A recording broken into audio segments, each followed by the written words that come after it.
pesawat F-16 Turki mencapai target dengan bom serbaguna yang terintegrasi dengan tebar laser Guidance Kit yang dikembangkan oleh Roketsan.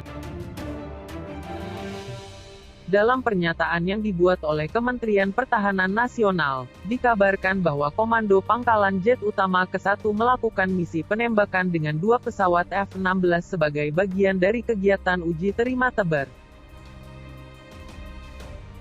Dalam pernyataannya, bom serbaguna yang terintegrasi dengan kit panduan laser Roketsan tebar mengenai target sasaran dengan tepat.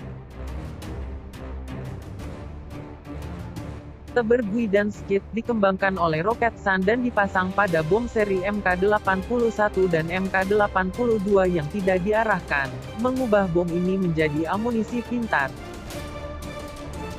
Tebar dapat diintegrasikan ke dalam bom dengan sangat cepat oleh pengguna di lapangan.